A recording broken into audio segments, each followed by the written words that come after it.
Moving over to Saturday, the biggest game, arguably, of the college basketball season, tipping off at 4 p.m. Eastern, at least so far. Number 1, Auburn at number 2, Alabama in Tuscaloosa. Alabama, the only line we have available as of Friday morning, opening as a 1.5 point home favorite. Makes sense because Auburn would be a 1.5 point favorite on a neutral, with home court advantage being around 2.5, 3 for the biggest home court edges in the sport. Total of 172.5, not as high as what we saw in Kentucky, Alabama a few weeks ago. That one opened at 178.5. Alabama 30th nationally in three-point attempt rate. We know Nate Oates always wants to win the shot volume battle, and over their last 7 games, shooting over 41% from deep, 41.3% from 3 to be exact. Justin, does that 3-point efficiency continue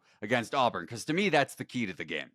It is the key to the game. And again, like what Coach Oates has done for so long is just be above 46.5% for 5 straight years in terms of 3-point attempt rate. It's almost every other shot for almost half a decade. And this is not just an aberration. It's a commitment to the bit in the highest order. And it's not just a bit. It is the most efficient way to play college basketball until someone changes the rules, because that's just how valuable the 3-point shot is.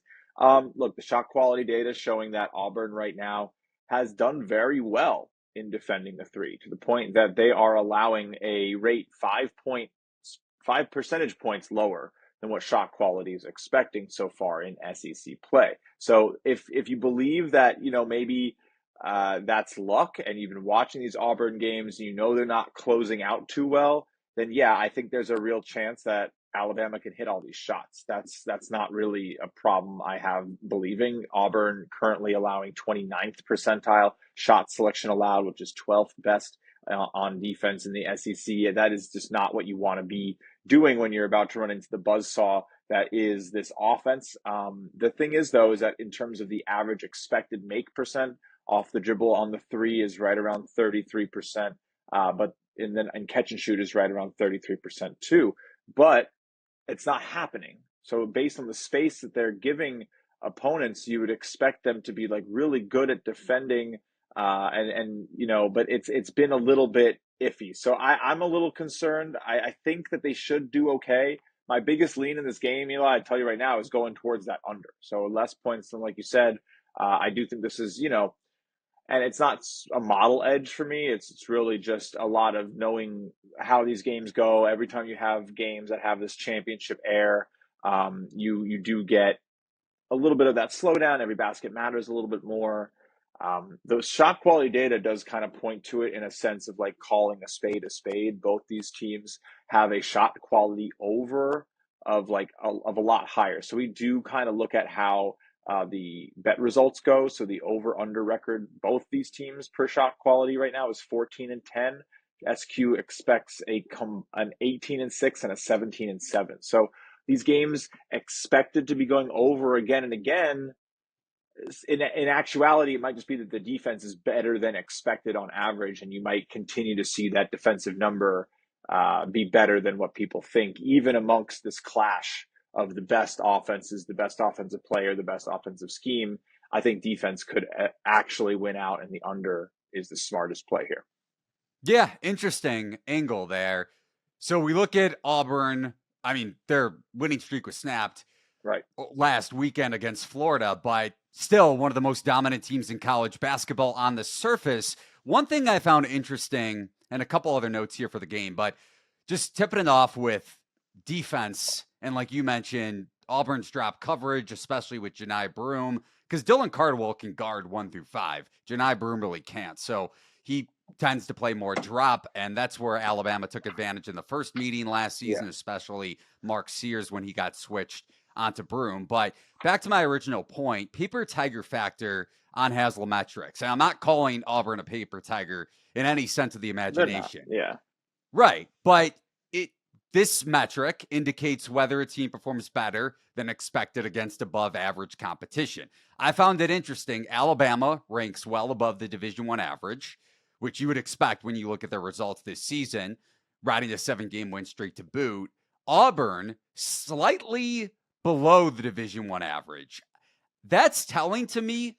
Just when you go back to the Florida game, Houston, they dominated at the beginning of the season, but you could argue the Cougars were still working in some key parts, including I agree. replacing Jamal Shedd at that point. You and I Hmm. handicapped that game going back to the beginning of November.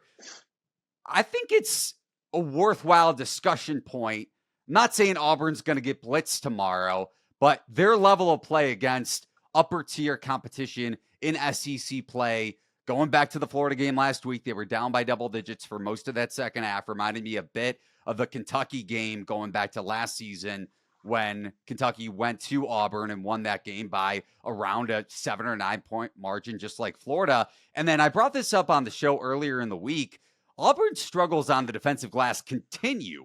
Yeah. Vanderbilt had 16 offensive rebounds, so that's now 8 of their last 9 games where they've allowed double-digit offensive rebounds. This is a trend that wasn't an issue for them in non-conference in the beginning of SEC play. Now it's reverse course back to last season. And It looks that Alabama way. could generate their fair share of offensive boards.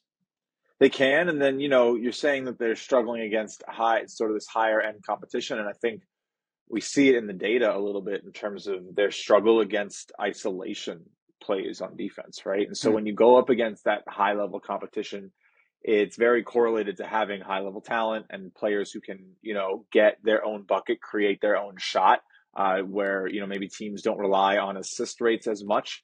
And so when you have those ISO possessions, Auburn is very bad. 0.93 expected points per possession, which is above a 5% shooting rate. And again, it's not like they're dead last, but in conference, they're one of the worst. And even in the nation, I mean, outside the top 200, defending isolation on expected points allowed. If someone needs a bucket late and they end up in an ISO look, off the mid range, and you have a problem defending it, that lets teams stick around. That's why it looked like Vandy was about to cover. They didn't. It was a little disheartening, but there's real reason, I think, to go against Auburn, especially in the spread.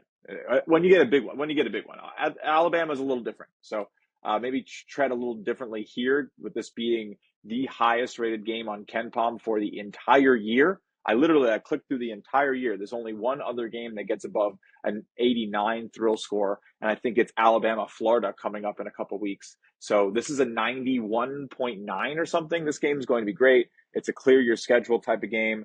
And again, I think when you have that type of public excitement for a game and two big forces clashing, I'll take the under on principle, and I think the data points to it as well.